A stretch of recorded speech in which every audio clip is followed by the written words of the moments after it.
નંદાલયમાં યશોદોત્સંગ લાલિત સ્વરૂપે બાલ ભાવથી પ્રભુ બિરાજે છે. નિકુંજમાં કિશોર ભાવથી. આ બંનેનું સાથે આપણે ત્યાં ભાવન થાય છે. છે અઘરું થોડું, પણ પ્રેક્ટિસ કરતા કરતા આવડી જાય. એટલે તમે જો નંદાલયના પદો ગવાય, સાથે ખંડિતાના ભાવના પદો પણ ગવાય. નંદાલયમાં યશોદા મૈયા ઠાકોરજીને જગાડી રહ્યા છે, ત્યાં ખંડિતાના પદ ગવાય. કઈ સખીની નિકુંજમાંથી પ્રભુ આપ પધારી રહ્યા છો. નંદાલયમાં પ્રભુ ગાયોના ગળાના ઘંટડીના રણકારથી જાગે, એટલા માટે ઘંટાનાદ થાય છે. અને નિકુંજમાં એ જ વ્રજ ભક્તોના ચરણના નુપુરના ધ્વનિથી પ્રભુ જાગે છે. ત્યાં ભાવ બદલાઈ જાય. આ બંનેનું સાથે ભાવન થાય છે. આ નિત્ય સેવા. ઋતુ સેવા એટલે દર 2 મહિને ઋતુ બદલાય, 12 મહિનામાં 6 ઋતુ બદલાય. એમ ઠાકોરજીની સેવાના ઉપચારના દરેક ક્રમમાં પરિવર્તન આવે. વસ્ત્ર, આભૂષણ, સામગ્રીનો પ્રકાર પણ બદલાય. પ્રભુને જેમાં સુખ થાય એ પ્રકાર આવે. હમણાં શીતકાલ પૂરો થયો, હેમંત શિશિર ઋતુ ગઈ. ડોલ સુધી ઠાકોરજીની સન્મુખ અંગીઠી આવે, પ્રભુને ગદ્દલ આવે, ફરગુલ આવે, રૂઈદાર વાઘા આવે. એ ઋતુ પૂરી થઈ, જ્યાં ઉષ્ણકાલ આવ્યો, આખો ઉપચાર બદલાય. ઉષ્ણકાલમાં પછી ઠાકોરજીની સન્મુખ ફુવારા ઉડે, મલમલના વસ્ત્ર પ્રભુ ધરે, મોતીના આભૂષણો ધરે, પણ આ જેવી શીતલ સામગ્રી રોગે, જેમાં પ્રભુને સુખ થાય, પ્રભુને સુહાય એ પ્રકાર બધો થાય. ઋતુ સેવા. અને વર્ષોત્સવની સેવા એટલે 12 મહિનામાં આપણે 56 ઉત્સવ મનાવીએ છીએ. વ્રજમાં પ્રભુએ અનેક લીલાઓ કરી છે. એ વ્રજ લીલાનું અનુસંધાન કરી આપણે એક એક ઉત્સવ મનાવીએ છીએ. આ દિવસે ઠાકોરજી આ લીલા કરી, આ દિવસે પ્રભુએ આ લીલા કરી. અને એ જ ભાવથી આપણે મનોરથ પણ કરીએ છીએ.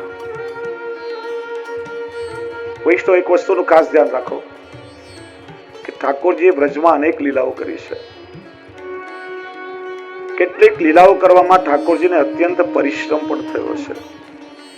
ભક્તના ઉદ્ધાર માટે, ભક્તોની રક્ષા કરવા માટે પ્રભુએ નાગદમન લીલા કરી, કેટલાય અસુરોનો સંહાર કર્યો, દાવાગ્નિનું પાન કર્યું. જે લીલા કરવામાં પ્રભુને પરિશ્રમ થયો છે ને, એ ભાવના મનોરથો આપણે ત્યાં ક્યારે પણ થતા નથી.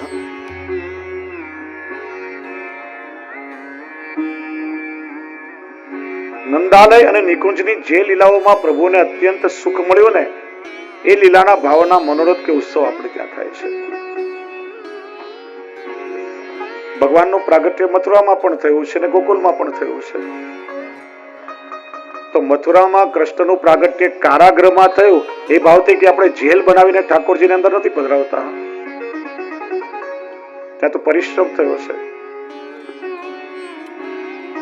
અને પ્રભુ રસોઈ સ્વરૂપે પછી ગોકુલમાં જયારે પ્રગટ્યા, ત્યાં વ્રજભક્તોએ ભેગા થઈને પોતાનો અલૌકિક આનંદ હૃદયમાંથી પ્રગટાવ્યો અને નંદ મહોત્સવ મનાવ્યો. એ લીલાનું આપણે ત્યાં અનુસંધાન થાય છે. આ ખાસ ધ્યાન રાખો. બીજી એક વાત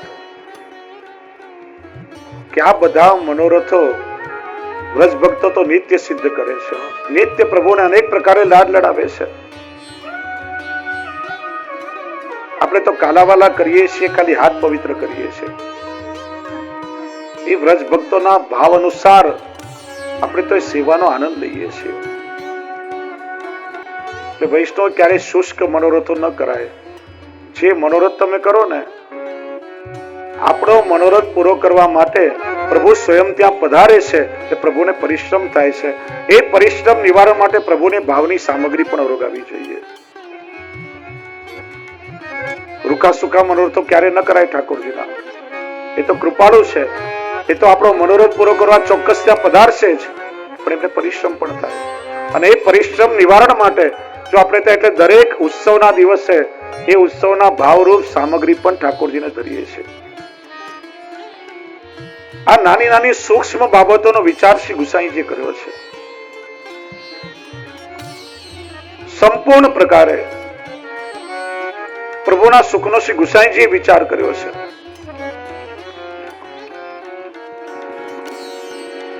શ્રી ગુસાઈજી આપણને શીખડાવ્યું, આ કોઈ મૂર્તિ નથી, આ સ્વરૂપ છે. બોલતું, ચાલતું, હસતું, ખેલતું, આપણી સાથે વાતો કરવા તત્પર એવું પ્રગટ સ્વરૂપ છે. શ્રી ગુસાઈજી કહે છે, હે જીવ, તું સ્નેહથી એમની ભક્તિ કરજે. પછી એની સાથે નવધા ભક્તિને જોડી. શ્રવણમ કીર્તનમ વિષ્ણુ સ્મરણમ પાદ સેવનમ અર્ચનમ વંદનમ સખ્યમ દાસ્યમ આત્મનિવેદનમ. આ નવધા ભક્તિ અને કહ્યું તાતે પર પ્રેમ લક્ષણા.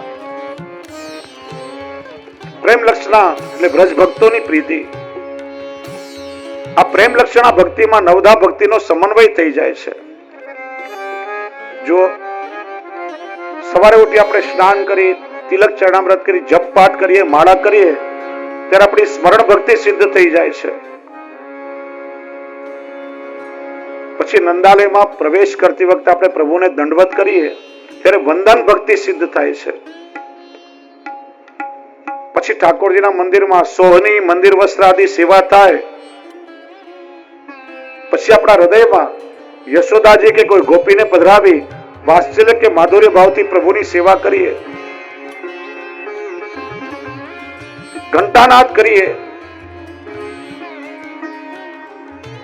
જ્યારે ગોપીજનો સ્વયં પોતાના મધુર કંઠથી પ્રભુને જગાડી રહ્યા હોય, અથવા નંદાલયમાં ગાયના ગળાના ઘંટડીના રણકારથી પ્રભુ જાગ્યા ભાવ કરીએ. આ બધી ભાવનાઓ છે. શ્રી હરિરાજી શિક્ષાપત્રમાં સમજાવે છે, ભાવો ભાવનયા સિદ્ધમ. ભાવનાથી ભાવ સિદ્ધ થાય. જો ભાવ જુદો ને ભાવના જુદી, આ પણ સમજવું જોઈએ. તમે કોઈ વ્યક્તિના સંપર્કમાં આવો, એના પ્રત્યે જુદી જુદી લાગણી તમને થાય. ક્યારેક પ્રેમની લાગણી થાય, ક્યારેક માનથી વર્તી એવી લાગણી થાય, ક્યારેક એની સાથે મિત્રતા કરવાની લાગણી થાય. આ જે બધી લાગણીઓ થાય એને કહેવાય ભાવના. અને લાગણીનો એક પિંડ બંધાય એ છે ભાવ. ભાવનાથી હંમેશા ભાવ સિદ્ધ થાય છે. જુદી જુદી ભાવનાઓ આપણે કરીએ અને પછી ભાવ સહિત આપણી સેવા સિદ્ધ થાય. મંગળાથી શયન સુધી આપણે પ્રભુની અર્ચન ભક્તિ કરીએ છીએ. અને આગળ પણ જો એ વખતે દાસ ભાવ તો હોવો જ જોઈએ. દાસ ભાવ દરેક ભાવનો પાયો છે. પછી પ્રભુ કૃપા કરીને કોઈ ભાવનું દાન કરે. અર્ચન ભક્તિમાં પાદ સેવન ભક્તિ પણ આવી ગઈ. તમે જયારે ઠાકોરજીના ચરણ સ્પર્શ કરો, ઘણી વાર ઠાકોરજીને પોઢાડતી વખતે આમ ધીરે ધીરે કોમળતાથી પ્રભુની ચરણ સેવા પણ આપણે કરી લઈએ. આજે આખો દિવસ ખેલીને મારા પ્રભુને કેટલો પરિશ્રમ થયો છે, મારા પ્રભુના ચરણ દુખતા હશે. ધીરેથી ચરણ પર હાથ ફેરવીએ કે ચરણ સેવા કરીએ. પાદ સેવન ભક્તિ પણ એમાં આવી ગઈ. ઠાકોરજીની સેવામાં અષ્ટસખાના કીર્તનો આપણે ગઈએ, એમાં કીર્તન ભક્તિ આવી. અને કીર્તનો કરતા કરતા કીર્તન તમે શ્રવણ કરો. અત્યારે જેમ તમે આ સત્સંગનું શ્રવણ કરી રહ્યા છો, તેમાં શ્રવણ ભક્તિ પણ આવી ગઈ. આ નવધા ભક્તિ એ પ્રેમ લક્ષણા ભક્તિમાં આવી ગઈ. એની મેળેનો સમન્વય થઈ જાય. શ્રી ગુસાઈજી કેવી કૃપા કરી. એટલું જ નહીં, ખાવા પીવાની, મોજ શોખની, આપણી રહેણી કરણીની તમામ જે વૃત્તિઓ છે, આ બધાને શ્રી ગુસાઈજીએ સેવા માર્ગ સાથે જોડી દીધી. ભોગ, રાગ અને શૃંગારનો સમન્વય કરી અને સમર્પિત જીવન જીવવાની એક જુદી પદ્ધતિ આપણને આપી છે. જો આ મર્યાદી શબ્દ આપણે ત્યાં શ્રી ગોકુલનાથજીના સમયથી આવ્યો છે. પેલા દૂધઘર વાળા વૈષ્ણવ કે અંસકડી વાળા કે સકડીના ઠાકોરજી કે મર્યાદી એવી કોઈ વ્યવસ્થા નહીં હતી. શ્રી મહાપ્રભુજી અને શ્રી ગુસાઈજીના સમયમાં એક જ પદ્ધતિ દરેક માટે, સમર્પિત જીવન. કેમ કે આપણે પ્રભુના દાસ છીએ અને દાસનો ધર્મ છે કે પોતાના સ્વામીના પ્રસાદી દ્વારા એનો નિર્વાહ થવો જોઈએ. એ દાસનો ધર્મ છે. જેની ચર્ચા આવે છે, નાનપણથી જ કૃષ્ણમાં એટલી આસક્તિ. શ્રી કૃષ્ણ ભોજન કરે ને પછી એનું અધરામૃત જ લે. કૃષ્ણના ધરેલા પ્રસાદી વસ્ત્રો જ પહેરે. કૃષ્ણની સેવામાં તત્પર. બાળપણથી જ કૃષ્ણમાં આસક્તિ. એટલે કૃષ્ણના એ પરમ અંતરંગ સખા છે. આપણા ઘરમાં પ્રભુ બિરાજતા હોય તો ઘર પણ સમર્પિત છે.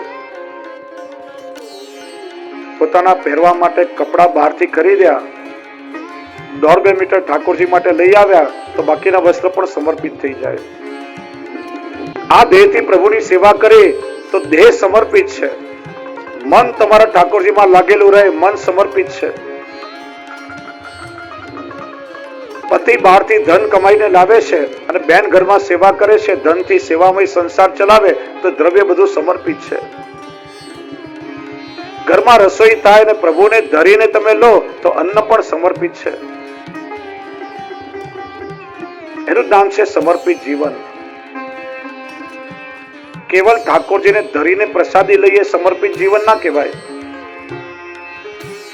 શ્રી મહાપ્રભુજી સિદ્ધાંત રહસ્યમાં શું આજ્ઞા કરે છે? સર્વ વસ્તુ સમર્પણમ. સમર્પિત જીવન એને કહેવાય કે જેના કેન્દ્રમાં પ્રભુ સ્વયં હોય અને દરેક વસ્તુ આપણી પ્રભુ દ્વારા પ્રભુની કૃપા પ્રસાદીના રૂપમાં આવી હોય. એ સમર્પિત કહેવાય.